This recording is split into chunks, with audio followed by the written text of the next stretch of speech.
Hi drummers, hope you're well. Right, quick drum fill of the week for you. It's going to go like this.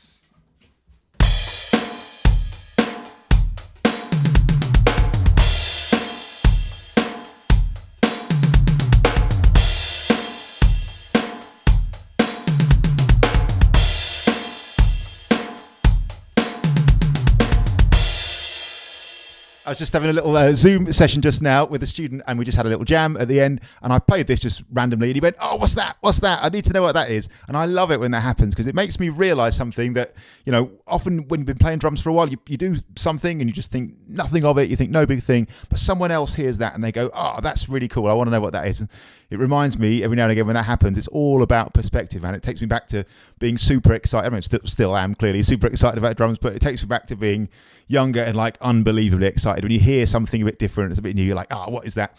So I'll just take you through it real quick. It's a real simple thing. People always ask me what grade level these are at. I don't know, man, like a 3 or a 4, maybe something like that. This is going to go.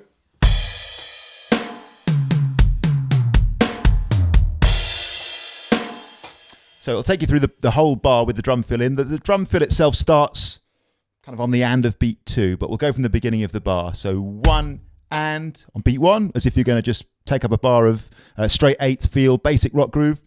2 and a. So far, 1 and 2 and a. 1 and 2 and a. Now on beat 3, we're going to play 16th notes, 3 E and a.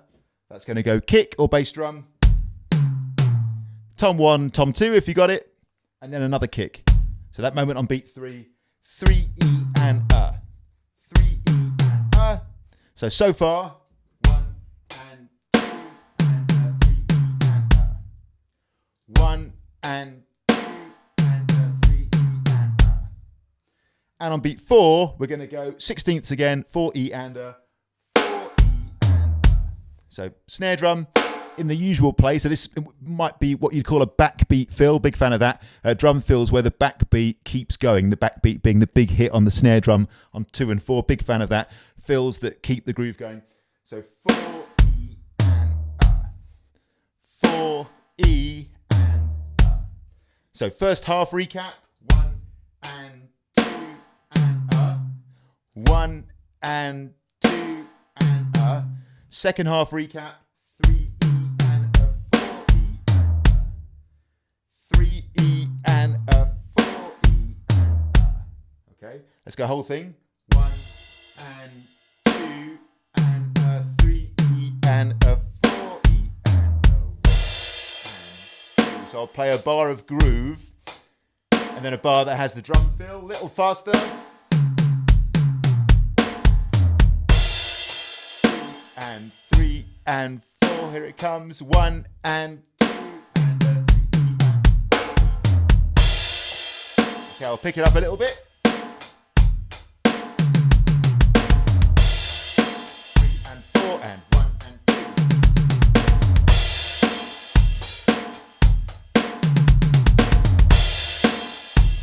And 1 and 2.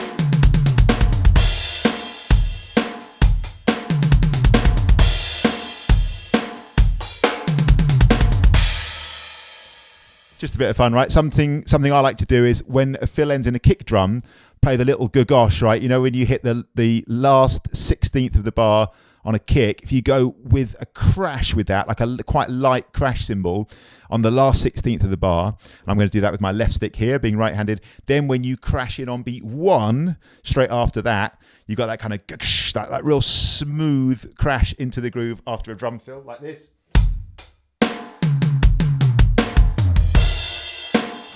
You getting that? 1 and 2 and a 3 E and 4 E and go gosh.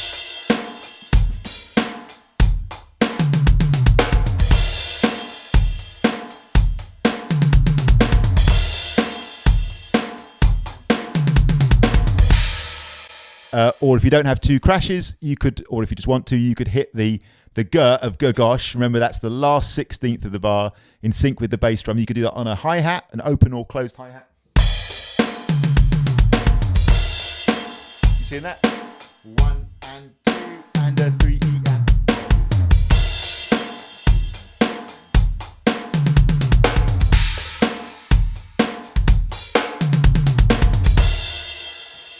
So just a bit of fun, but I absolutely love that moment, you know, when you're playing and you're just totally taking something for granted, and you just get that lovely reminder of how lovely drums are, and like what a lovely thing it is, how lucky we are to be able to just play an instrument and enjoy it. And when you've been doing it for a few years, what a privilege it is that you sort of develop to a point where, you know, people would hear that thing and think, oh, I'd love to be able to do that. What an amazing position to be in.